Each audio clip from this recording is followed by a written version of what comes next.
We're looking at some of the things that happened in Jesus' third year of public ministry.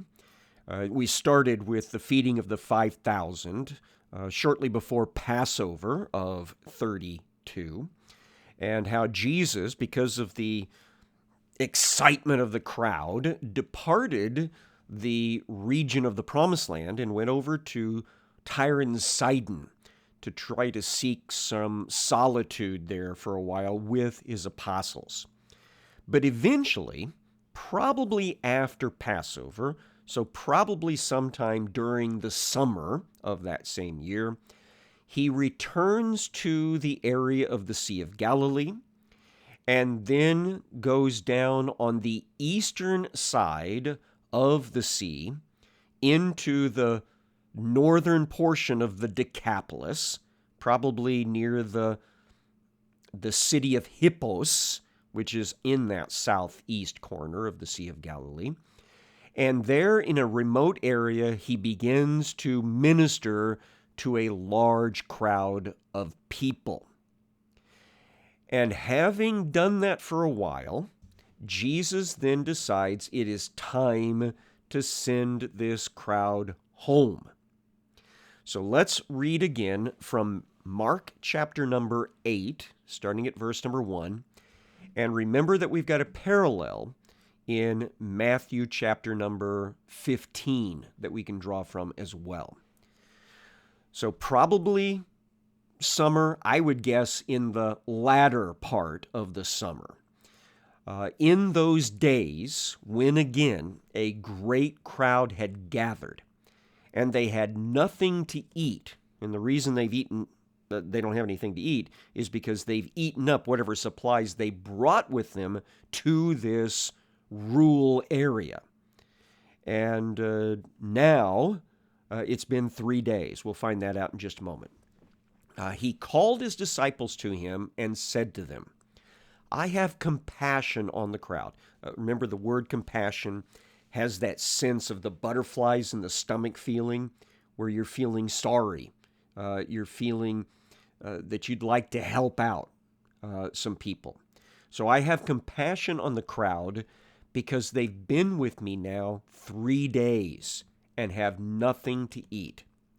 If I send them away hungry to their homes, they will faint on their way. And some of them have come from far away. Some of them may be from other parts of Galilee, past the Sea of Galilee. Remember, Jesus had come from Tyre and Sidon, following the Roman road system, no doubt, which would have taken him across the north shore, and he probably picked up a whole bunch of followers at that time, since he was very well known in that area. And these folks have been camping out with him and used up all their supplies. So some of them may have a day or so that they'd have to go back home. And so Jesus is talking to his disciples about this. In the Matthew account, it says, I'm unwilling to send them away hungry. So he's already hinting at this idea that he wants to take care of their needs before sending them off. Now, in the Mark account, Mark 8:4, his disciples answered him, how can one feed these people with bread here in this desolate place? In the Matthew account, it's, where are we to get enough bread in such a desolate place to feed so great a crowd? Now, if it's taking place where I think it is, they are only about half an hour walk from the city of Hippos. But the city of Hippos is primarily a Gentile city. And so Jewish people, particularly religious Jewish people, would not really feel comfortable buying supplies in a Gentile city because they wouldn't be kosher. So it's a ways to the next kosher shopping area, if you will. And these guys are like, well, how are we supposed to fix the problem? Now, those of us that have been studying together have to wonder, why don't they remember the feeding of the 5,000 plus. I mean, they would have had to come right past the area where that happened on the northeast coast of the Sea of Galilee whenever they got here to this remote location. Certainly it must have occurred to them that, hey, that's the place where Jesus miraculously fed that great big crowd of people several months ago. But it apparently isn't coming to the forefront of their minds according to the scripture here. Or at least they don't feel that they can suggest it to Jesus that that's how he should fix the problem. Well, Jesus says to them in verse number 5 of the Mark account, well, how many loaves do you have? And they said, 7. And we also know that they had a few small fish. So the last time it was 5 barley loaves and a couple of fish, right? Here it's apparently 7 loaves of some type of bread. Might actually be wheat this time since it's later in the year, and so the wheat harvest is well in. And they've got some more dried fish, a common sort of lunch for people to carry around for themselves. And so that's about all that's left supply-wise. And so Jesus did now exactly what he did several months earlier. Verse 6, he directed the crowd to sit down on the ground. And he took the 7 loaves, and having given thanks, so he does the blessing ceremony. Perhaps he lifts the bread up above his head. That was apparently a common practice in thanking God for bread. And then he begins, after he gave thanks, he broke them. And he gave them to his disciples to set before the people, and they set them before the crowd. So let's talk about the logistics again, just like we did last time. Jesus takes on the role of the chef, and he is in the metaphorical kitchen, and he's just ripping this bread, ripping it and ripping it and ripping it, and he's taking the fish and doing the same thing, ripping it and ripping it and ripping it, and it's duplicating itself as he does this. And he's filling up containers, filling up baskets of these 12 apostles. There might be some additional disciples that are following him that are also helping in this. And he's giving this to them, and they're rushing off to the different groups of people, because Jesus more than likely did the same thing this time as he did last time, had them sit down in groups of 50 or groups of 100. And the disciples, the apostles, are playing the role of wait staff. And so they're running to group after group after group.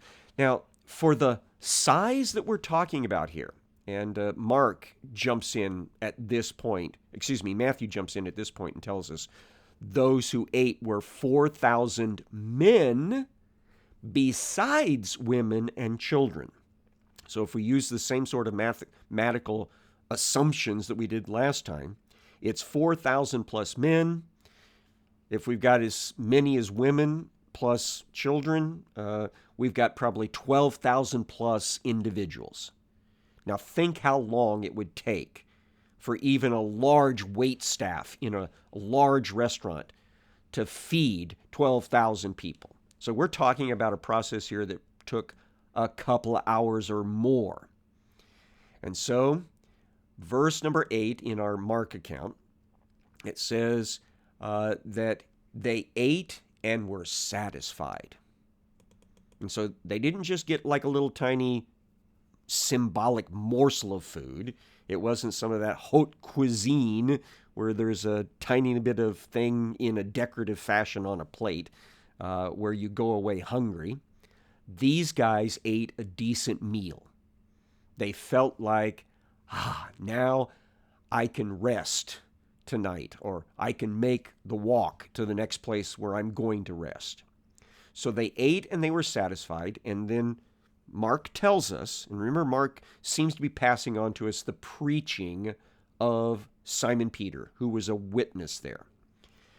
They took up the broken pieces left over, 7 baskets full. Now, just like last time, we end up with more leftovers than we had starting material. There wasn't enough, just 7 loaves and a couple of fish. There wasn't enough to fill one basket when we started. But there's 7 baskets of leftover pieces when everything is finished.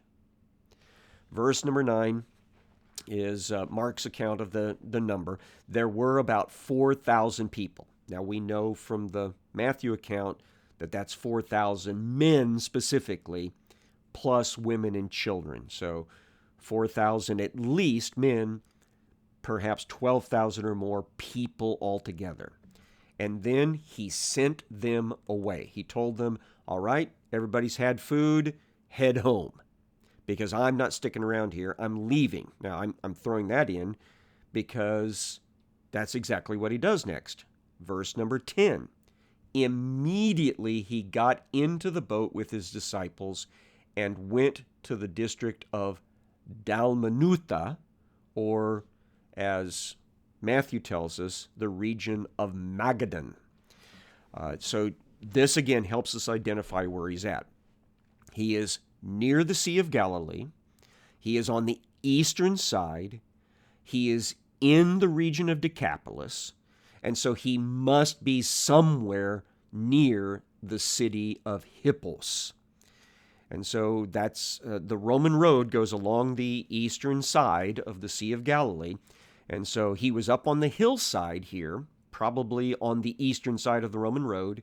Once he is finished with the people and tells them they ought to all go home, he walks down across the Roman road and finds a boat that's there on the shore and says, I want to go to the other side with my followers. Let's go. And he gets into the boat and heads west. Now, Magdala, as it is also called, is a fairly significant town, from what we understand, on the west shore of the Sea of Galilee, just a couple of miles north of the city of Tiberias. Tiberias was a newer city in the time period we're looking at right here. It was less than a dozen years old. But Magadan, or Magdala, was named Magdala because it sits under the tower of a mountain on that western side of the Sea of Galilee.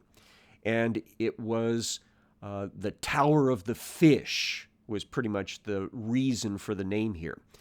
Magdala was a major fishing port and fish processing city. And having been there a couple of times now, down in the dock area, you can see all the places where they engaged in this fish processing business. And it seems to be mentioned in some of the first century writings that the fish of Magadan were a preferred fish product elsewhere in the Roman Empire. So that's where Jesus is going. He's not going to some podunk place. He's going to a major city on the other side of the lake. And of course, where there's a major Jewish city, there's going to be the presence of religious leaders. Now, one of the fun things about going to Israel is going to the ruins of one of the synagogues that were in the city of Magdala. Actually, a synagogue that is in the dock or the harbor area of Magdala. And so it may be in this very synagogue that this next confrontation takes place. Mark chapter number 8, verse 11. The Pharisees came and began to argue with him. Now, the Matthew account, which is paralleled in Matthew 16:1, tells us it wasn't just the Pharisees. It says the Pharisees and Sadducees came to test him, and they asked him to show them a sign from heaven. Now, the Pharisees want to promote this idea of a sign because they are religious themselves. They believe in the supernatural, but they don't believe that Jesus is the Messiah that they're looking for.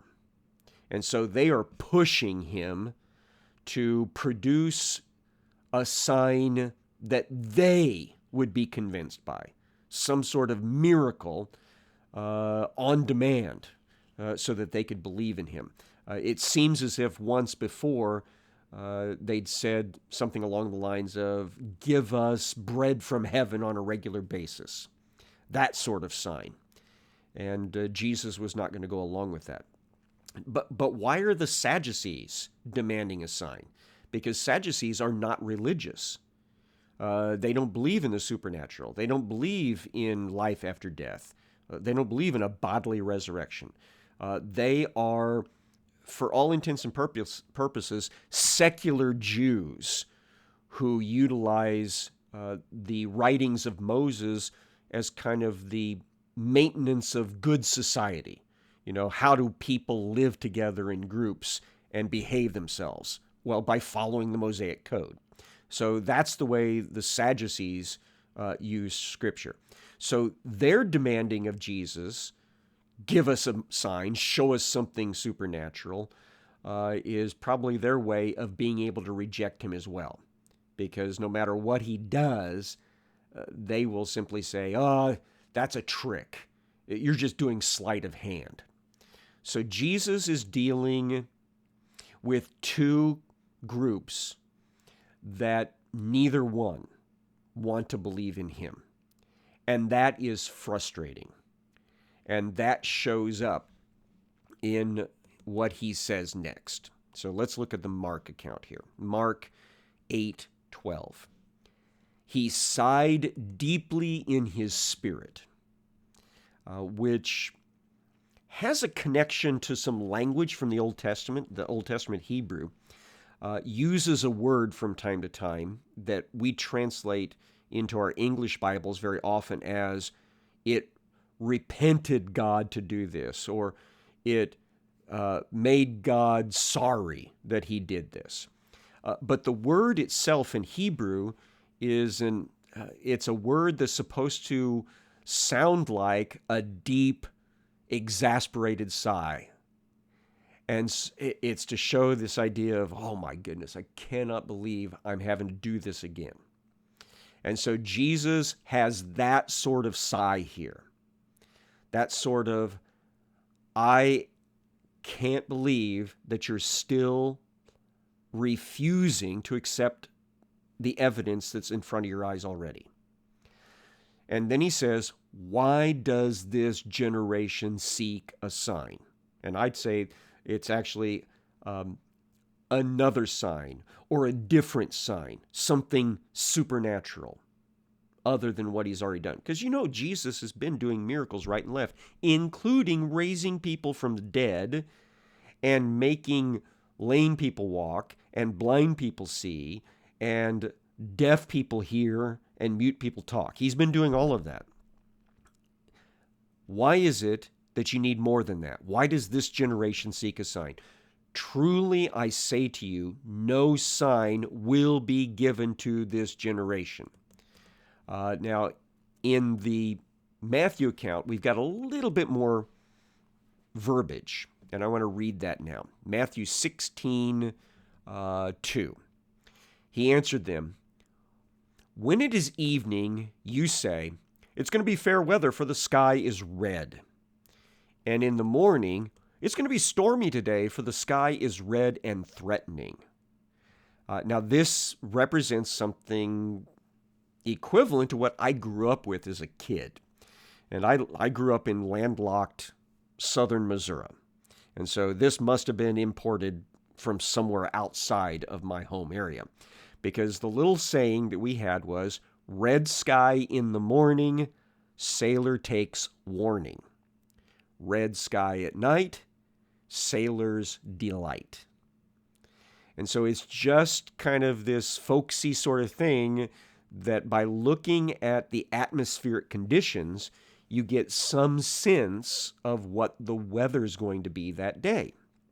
And so the Jewish people of this time period had something very similar, including the actual idea of a red sky in the morning.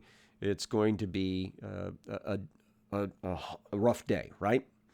Now, the next thing that Jesus says is this: you know how to interpret the appearance of the sky. So you've got your own little way of figuring out how the weather is going to go out by looking at the sky, but you can't interpret the sign of the times. But you can't figure out that what I'm doing as Messiah shows to you that the kingdom of heaven is at hand. You can't figure that out on your own. So this is a critique of their demanding of a sign, further signs than what he's already giving. Verse 4, an evil and adulterous generation seeks for a sign, but no sign will be given to it except the sign of Jonah. And we've seen this language before. And it's the idea that as Jonah spent 3 days and nights in the heart or the belly of the sea monster, the sea creature, the Son of Man will spend 3 days and 3 nights in the belly of the earth, or the heart of the earth. And we talked about this in relationship to Jesus' ministry on the north shore of the Sea of Galilee already, and how this is a reference to his death and resurrection. That the greatest sign to prove Jesus' identity is his atoning death and his bodily resurrection. And that's why we should always get people to focus on that aspect of Jesus' ministry. All the other teachings and the miracles and things like that, those are great to talk about, and they do lend support to his identity as the Messiah. But the cinch pin, the thing that puts us over the top in teaching is Jesus dying for sin and rising again for justification. And so if the Pharisees and Sadducees won't accept that, they won't accept anything. And then we're told that he left them and departed. The Mark passage says that he got into the boat again and went to the other side. So now, we don't know how long he was at Magdala. Might have been overnight, might have been a few days, but he basically gets back into the boat at some point and heads toward the eastern shore again.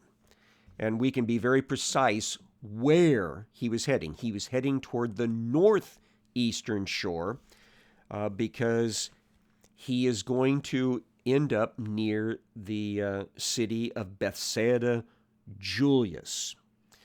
But on the boat ride, something else occurs. Verse number 14 of Mark chapter 8. Now, they had forgotten to bring bread, and they had only one loaf with them in the boat. So the disciples, when they jumped in the boat with Jesus, had not brought as many provisions with them as they probably needed.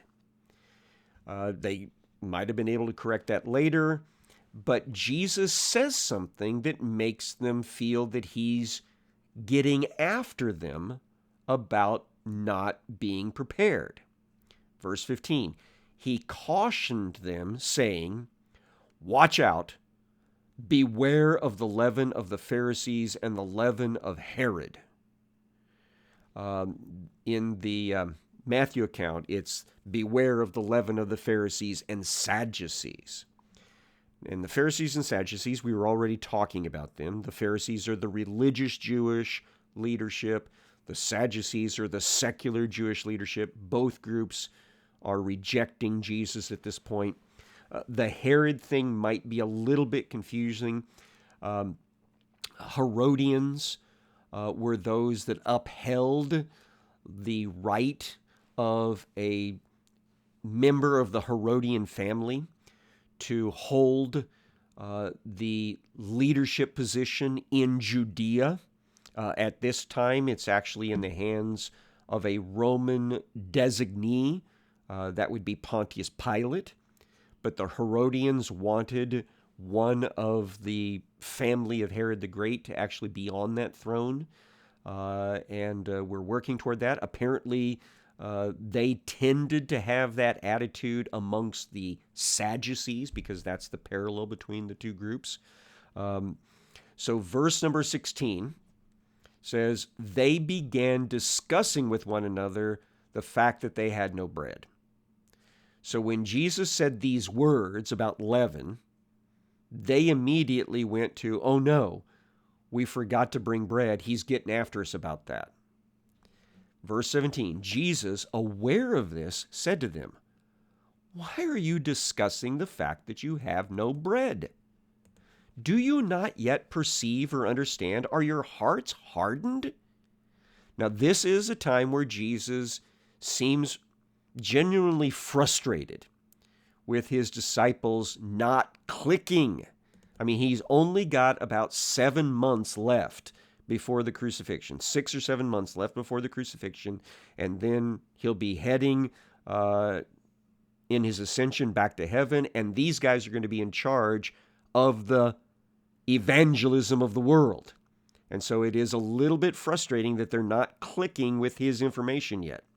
Verse 18, having eyes, do you not see? Having ears, do you not hear?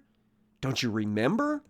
When I broke the 5 loaves for the 5,000, how many baskets of broken pieces did you take up? And they said 12. And the 7 for the 4,000, how many baskets full of broken pieces did you take up? And they said 7. And then he said, don't you still understand? And so we've run out of time, so we're going to come back and reevaluate this frustration moment for Jesus the next time we're into God's Word.